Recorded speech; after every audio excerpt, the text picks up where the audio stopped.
मेरा नाम अविजित है। आज मैं आप सबको अपनी कहानी सुनाने जा रहा हूँ। सहारी हूँ। ये कहानी मेरी भाभी पर है, जिन्होंने हमेशा मेरा साथ दिया, या यूं कह लीजिए कि मैंने भी उनका हमेशा साथ दिया। मेरी उम्र 26 साल है और मैं जयपुर का रहने वाला हूँ। मेरी माँ मेरे जन्म के बाद ही इस दुनिया से चली गई थी। मेरे बड़े भैया की उम्र उस वक्त 14 साल थी। मेरी परवरिश मेरे पिता और दादी ने की। जब मैंने इस दुनिया में आंखें खोली तो मेरी माँ मुझे जन्म देकर ही चल बसी थी। मेरे लिए मेरे पिता, मेरी दादी और मेरे बड़े भैया ही सब कुछ थे। मेरी माँ की मौत के बाद मेरी दादी ने पिताजी से दूसरी शादी करने के लिए कहा, लेकिन पिताजी ने मना कर दिया। उनका कहना था कि वे मुझे किसी और औरत की गोद में नहीं देना चाहते। दादी ने उन्हें बहुत समझाने की कोशिश की, लेकिन पिताजी का फैसला अटल था।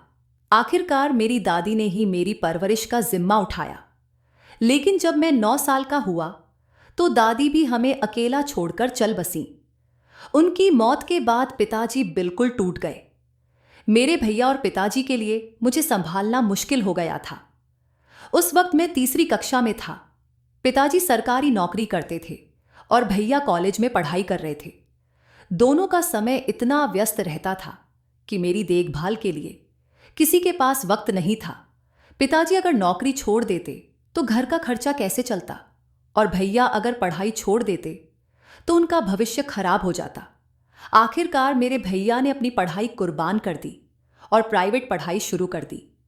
सुबह वे जल्दी उठते, हम सबके लिए नाश्ता बनाते, फिर मुझे स्कूल के लिए तैयार करते और स्कूल छोड़ने जाते। घर आकर वे सभी घरेलू कामकाज करते। जब तक मैं स्कूल से लौटता वे दोपहर का खाना भी बना चुके होते। भैया मेरी हर छोटी बड़ी जरूरत का ख्याल रखते थे, लेकिन एक घर में औरत की कमी हो तो वह अधूरा सा लगता है। यही हाल हमारे घर का भी था। पिताजी अक्सर भैया से शादी करने को कहते, लेकिन भैया हमेशा यह कहकर बात टाल देते कि जब तक मैं अपने पैरों पर खड़ा नहीं हो जाता तब तक शादी नहीं करूंगा। एक दिन मैं स्कूल से आकर सो गया। जब उठा तो दोपहर के 2 बजे थे। मैंने देखा कि भैया आईने के सामने खड़े होकर खुद को देख रहे थे। मैं चुपचाप उनके पीछे जाकर खड़ा हो गया। भैया ने मुझे देखा और कहा, मैं 1 घंटे में वापस आ जाऊंगा। दरवाज़ा अच्छे से बंद कर लेना और कोई शरारत मत करना। मैंने उनकी बात मान ली। भैया चले गए और ठीक 1 घंटे बाद वापस आ गए। इसके बाद यह सिलसिला रोज का हो गया। भैया हर दिन 1 घंटे के लिए बाहर जाते और पिताजी के आने से पहले घर लौट आते। समय बीतता गया। मैं 8वीं कक्षा में पहुंच गया था और मेरी उम्र 14 साल हो गई थी। इस बीच भैया ने अपनी पढ़ाई पूरी कर ली और उन्हें एक अच्छी नौकरी मिल गई। एक दिन पिताजी समय से पहले घर लौट आए। शाम के लगभग 7 बजे थे। तभी भैया घर आए, लेकिन उनके साथ एक लड़की भी थी। वह लाल लहंगे में दुल्हन की तरह लग रही थी और घूंघट ओढ़े हुए थी। पिताजी ने भैया को देखा और चौंक गए। उन्होंने पूछा, यह लड़की कौन है? भैया ने झिझकते हुए कहा, पिताजी ये मेरी पत्नी है, मैंने इससे शादी कर ली है। ये सुनकर पिताजी का गुस्सा फूट पड़ा। उन्होंने भैया को थप्पड़ मार दिया। पिताजी ने मुझसे कहा, इस लड़की को अंदर ले जाओ। मैं उसे अंदर लेकर गया। जैसे ही उसने घूंघट हटाया मैं उसे देखकर हैरान रह गया। वह बेहद खूबसूरत थी और मुझसे सिर्फ 2-3 साल बड़ी थी। कुछ दिन तक पिताजी भैया से नाराज रहे। उन्होंने भैया को बहुत डांटा और कहा कि शादी इतनी जल्दबाजी में और बिना बताए करना गलत है। पिताजी ने कहा कि अगर वे बताते तो वे खुद शादी का इंतजाम करते। धीरे धीरे सब कुछ सामान्य हो गया। वह लड़की, जिसका नाम अंकिता था, अब हमारे परिवार का हिस्सा बन चुकी थी। उम्र में ज्यादा फर्क न होने के कारण मैं उसे नाम से बुलाता था, लेकिन पिताजी ने मुझे डांटकर ऐसा करने से मना कर दिया। मजबूरन मुझे उन्हें भाभी कहना पड़ा। समय के साथ भाभी ने पूरे घर को अच्छे से संभाल लिया। उनका आना हमारे घर के लिए वरदान साबित हुआ। घर में औरत की जो कमी थी वह पूरी हो गई। भैया को अब घरेलू कामों की चिंता नहीं करनी पड़ती थी। हमारी जिंदगी पहले से बेहतर हो गई। भाभी की वजह से हमारे घर में खुशियां लौट आई थीं। जब पिताजी भी हमें इस दुनिया में अकेला छोड़कर चले गए तो हमारे लिए जिंदगी एक बड़ी चुनौती बन गई। लेकिन सच कहें तो जिंदगी किसी के जाने से कभी रुकी है क्या? हमने भी धीरे धीरे पिताजी की मौत का गम सह लिया और जिंदगी को आगे बढ़ाना शुरू किया। अब भाभी और मेरी दोस्ती बहुत अच्छी हो गई थी। भैया दिन भर अपने काम पर रहते थे और घर में भाभी और मैं ही होते थे। हम दोनों साथ में बहुत मजे करते। भैया जब भी हमें साथ देख लेते तो उन्हें थोड़ी जलन होती। हम भाभी के साथ मिलकर अक्सर इस बात का मजाक उड़ाते थे। एक दिन हम तीनों ने बाहर घूमने का प्लान बनाया। उस दिन भैया की छुट्टी थी, लेकिन अचानक मेरी तबीयत खराब हो गई। इस वजह से भाभी ने भी जाने से मना कर दिया। मैंने भाभी को बहुत समझाया कि वे भैया के साथ चली जाईं और आखिरकार वो मान गई। उन दोनों के जाने के बाद मैं हॉल में ही सोफे पर लेट गया। अभी उन्हें गए थोड़ी ही देर हुई थी कि अचानक दरवाजे पर जोर की आवाज सुनाई दी। मैं उठने ही वाला था कि तभी भाभी भाग कर आईं और मेरे पैरों के पास गिर पड़ी। मैं घबरा गया और कुछ समझने की कोशिश कर रहा था। भैया ने भाभी को खींचकर हॉल में लाकर फेंक दिया और उन पर गुस्सा करने लगे। मैं चुपचाप खड़ा होकर यह सब देखता रहा। भैया किसी सच्चाई को लेकर बात कर रहे थे, लेकिन उन्होंने मुझे कुछ नहीं बताया। कुछ देर बाद भैया गुस्से में अपने कमरे में चले गए। जब वे वापस निकले तो उनके हाथ में एक बड़ा बैग था। उन्होंने भाभी को गुस्से से देखा और घर छोड़कर चले गए। भैया ने मुझसे बात करना तक जरूरी नहीं समझा। भैया के जाने के बाद भाभी की हालत बहुत खराब थी। मैंने उन्हें उठाया और कमरे में ले जाकर बिठाया। उनकी आंखों से आंसू रुकने का नाम नहीं ले रहे थे। वह बार बार भैया को पुकार रही थीं। मैं पूरी रात उनके साथ रहा और उन्हें संभालने की कोशिश करता रहा। अगली सुबह जब मैंने भैया के कमरे में देखा तो वहां टेबल पर उनका जॉब पोस्टिंग लेटर रखा हुआ था। मुझे राहत मिली कि भैया गुस्से में घर छोड़कर नहीं गए, बल्कि उनकी पोस्टिंग दूसरे शहर में हो गई थी। मैंने सोचा, अच्छा हुआ, वरना भाभी का हाल और खराब हो जाता। अब घर में बस मैं और भाभी ही थे। भाभी भैया को बहुत याद करती थीं, लेकिन मुझे कभी उनकी याद नहीं आई। भैया के घर से दूर होने पर मैं खुश था, क्योंकि जैसा उन्होंने भाभी के साथ किया उसके लिए मुझे उन पर बहुत गुस्सा था। समय बीतता गया। मैंने अपनी एमबीबीएस की पढ़ाई पूरी कर ली। जब मैं डॉक्टर बनकर घर आया तो मेरी खुशी का ठिकाना नहीं था। मैंने अपनी डिग्री भाभी को दिखाई और कहा, देखो भाभी, मैं डॉक्टर बन गया। भाभी ने मुझे गले लगाकर मेरे माथे को चूमा और कहा, मैंने कहा था ना, तुम्हारा सपना जरूर पूरा होगा। वो दिन मेरे लिए सबसे खुशी का दिन था। भाभी ने मुझसे पूछा, अब बताओ मुझे क्या क्या गिफ्ट दोगे? मैंने हंसते हुए कहा, आप जो चाहें मांग लीजिए। भाभी बोली, चलो कहीं घूमने चलते हैं। मैंने भी मुस्कुराकर कहा, आप जहां कहेंगी हम वहीं चलेंगे। भाभी ने पहले से ही शॉपिंग की लिस्ट तैयार कर रखी थी। जब उन्होंने मुझे वो लिस्ट दी तो खूब हंसी। उनकी हंसी सुनकर मैं सोचने लगा कि कितने दिनों बाद भाभी इस तरह खुलकर हंसी हैं। उस वक्त मैंने ठान लिया कि मैं हमेशा भाभी को खुश रखूंगा। उनकी हंसी कभी उनके चेहरे से गायब नहीं होने दूंगा। मैं उन्हें देखे जा रहा था और सोचने लगा, काश भाभी की शादी भैया से न हुई होती तो शायद मैं उन्हें अपनी पत्नी बना सकता। इन्हीं ख्यालों में गुम था कि भाभी ने मेरा हाथ पकड़कर मुझे झकझोरा। मैं अचानक होश में आया और थोड़ा घबरा गया, जैसे कोई चोरी पकड़ी गई हो। भाभी ने पूछा, तुम किस सोच में हो? मैंने बात को टालते हुए कहा, आप जल्दी तैयार हो जाइए, हम बाहर चलते हैं। फिर मैं अपने कमरे में जाकर तैयार हो गया। थोड़ी देर बाद बाइक स्टार्ट की और गेट पर खड़े होकर हॉर्न बजाया। जैसे ही मैंने हॉर्न बजाया, भाभी घर से बाहर आ गई। उन्हें आते देख मेरे मुंह से अनायास ब्यूटीफुल निकल गया। फिर मैंने घर का दरवाजा बाहर से लॉक किया और बाइक स्टार्ट की। भाभी मेरे पीछे आकर बैठ गई। मैंने बाइक तेज स्पीड में चलानी शुरू कर दी। स्पीड ज्यादा होने के कारण भाभी डर रही थीं। उन्होंने मुझसे कहा, गाड़ी धीरे चलाओ। लेकिन मैं मजाक के मूड में था, इसलिए जानबूझकर स्पीड बढ़ा रहा था। कुछ ही देर बाद मैंने गाड़ी एक शॉपिंग मॉल के सामने रोक दी। भाभी का हाथ पकड़कर मैं उन्हें अपने साथ मॉल के अंदर ले गया। वह पहले भी यहां आ चुकी थीं। लेकिन घर से बाहर आते ही उनका आत्मविश्वास कम हो जाता था। मेरे साथ रहने पर उन्हें हमेशा हिम्मत मिलती थी। जैसे ही मैंने उनका हाथ पकड़ा, उन्होंने भरोसे के साथ कसकर मेरा हाथ थाम लिया। हमने मॉल में जमकर शॉपिंग की। उसके बाद यूटिलिटी स्टोर पर गए, जहां कुछ पानी की बोतलें और खाने का सामान लिया। फिर हमने एक मूवी देखी और रात का डिनर भी साथ किया। दिन भर मस्ती करने के बाद हम बाइक पर घर के लिए निकल पड़े। रास्ते में मैंने भाभी को एक पार्क में भी ले गया। ठंडी ठंडी हवा चल रही थी और चारों तरफ सुकून था। हम पार्क की घास पर बैठकर काफी देर तक बातें करते रहे। फिर हम घर लौट आए। सर्दियों का मौसम था और रात में ठंड बढ़ गई थी। जब हम गली में पहुंचे तो हमने देखा कि हमारे घर के सामने औरतों की भीड़ लगी हुई है। यह देखकर मैं और भाभी दोनों चौंक गए।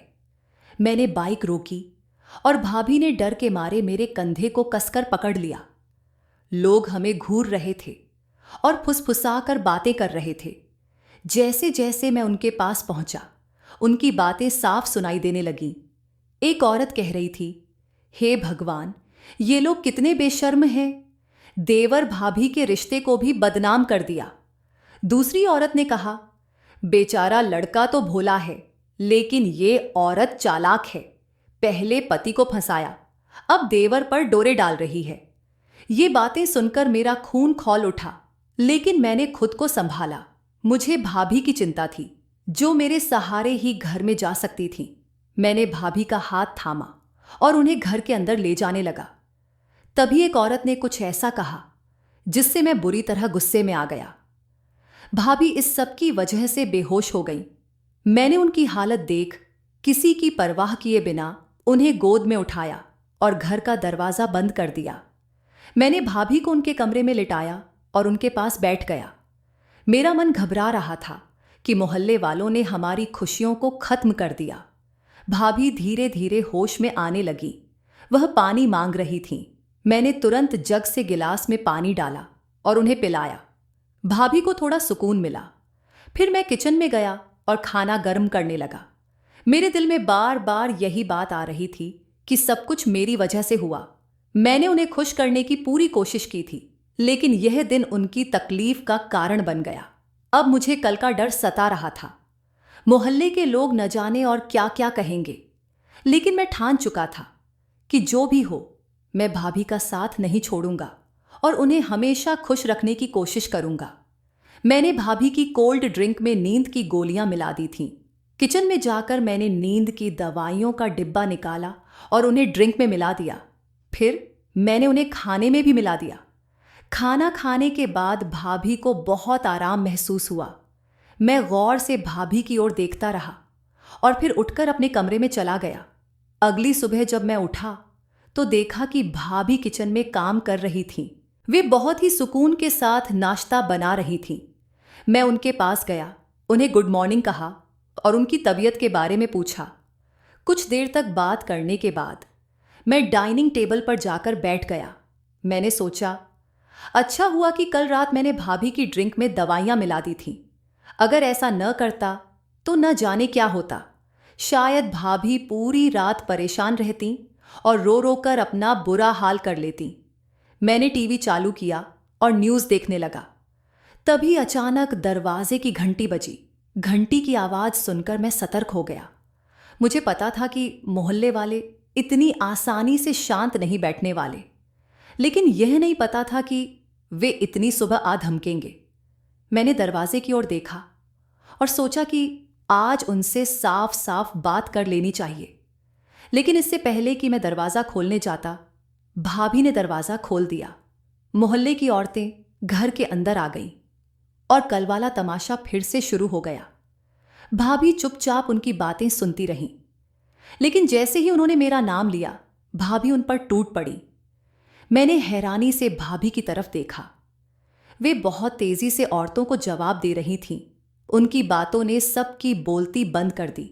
कुछ ही देर में वे औरतें मायूस होकर लौट गईं।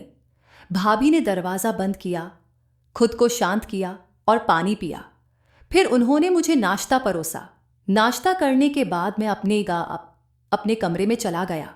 थोड़ी देर बाद जब मैं बाहर आया तो देखा कि भाभी मेरे मोबाइल से किसी से बात कर रही थीं। यह देखकर मेरे होश उड़ गए। मुझे अचानक याद आया कि मैंने कितनी बड़ी लापरवाही कर दी है। अब भाभी को मेरे बारे में सब पता चल चुका था। मुझे समझ नहीं आ रहा था कि अब क्या होगा। भाभी ने जैसे ही बात खत्म की वे मुझे घूरने लगी। मैं बुरी तरह से घबरा गया।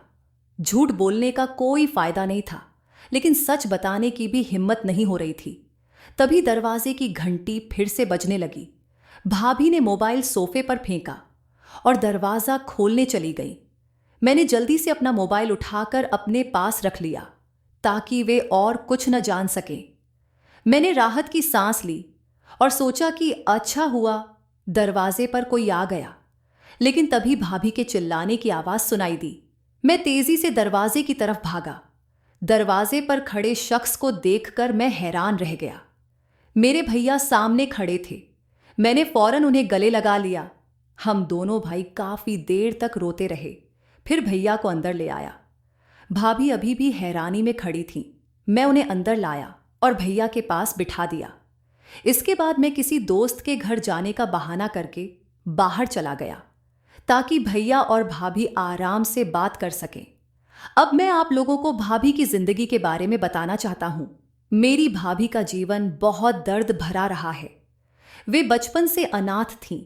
जब वे 5 साल की थीं, तब एक अमीर परिवार ने उन्हें गोद ले लिया। शुरुआत में सब कुछ अच्छा चल रहा था। भाभी उस परिवार के साथ खुशी खुशी रहने लगी। लेकिन जैसे ही वे जवान हुईं, उनके जीवन में मुश्किलें शुरू हो गईं। उनकी सुंदरता की वजह से उस परिवार के कई सदस्य उनसे जलने लगे, खासकर उस परिवार की बेटियों की मां।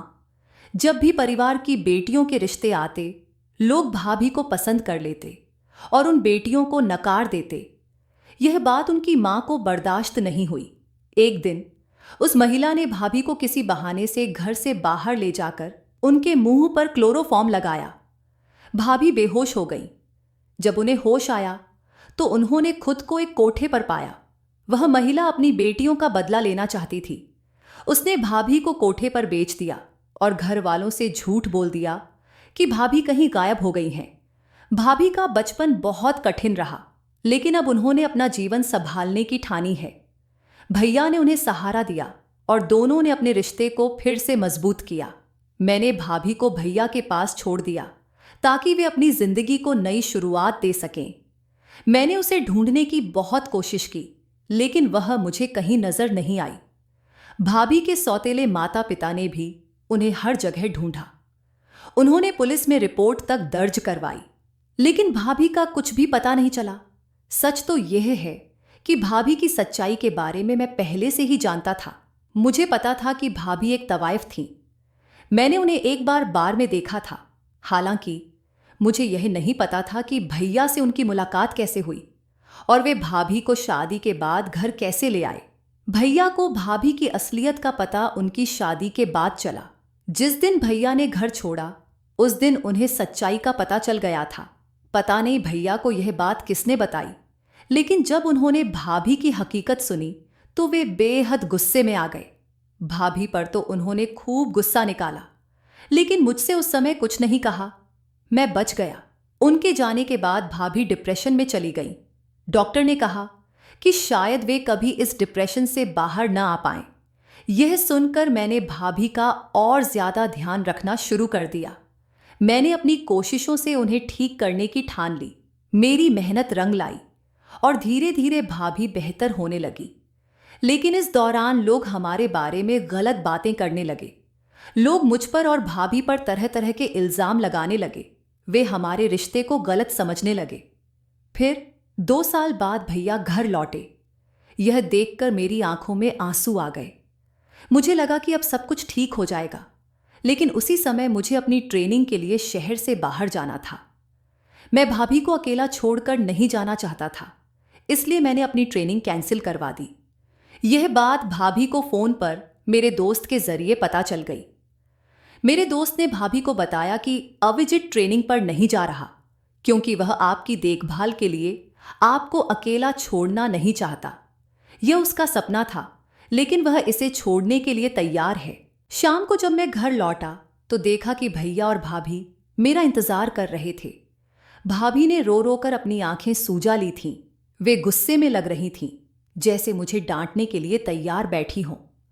मैं उनके पास गया और दोनों के पास बैठ गया।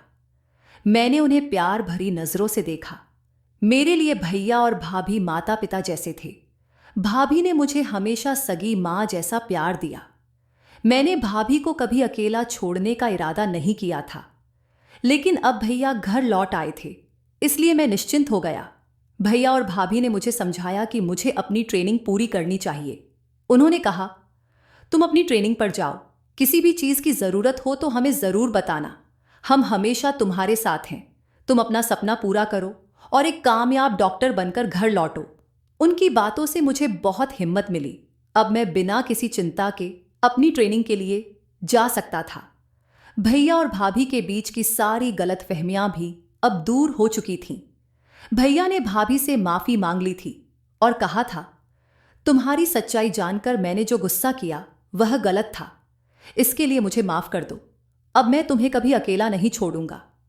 आज मैं एक कामयाब डॉक्टर हूं, मेरा अपना अस्पताल है। भैया और भाभी भी अपनी जिंदगी में बहुत खुश हैं। अब उनके पास 2 प्यारी बेटियां हैं। मैं भी अपनी शादी के लिए एक अच्छी लड़की की तलाश कर रहा हूं। मैं चाहता हूं कि मुझे भी भाभी जैसी लड़की मिले जो हमारे परिवार को संभाल सके। दोस्तों, यह हमारी कहानी थी। अगर आपको कहानी पसंद आई हो तो वीडियो को लाइक करें। अगर आप चैनल पर नए हैं तो सब्सक्राइब करना न भूलें और नोटिफिकेशन बेल जरूर दबाएं ताकि आपको हमारी अगली अपडेट सबसे पहले मिले। धन्यवाद।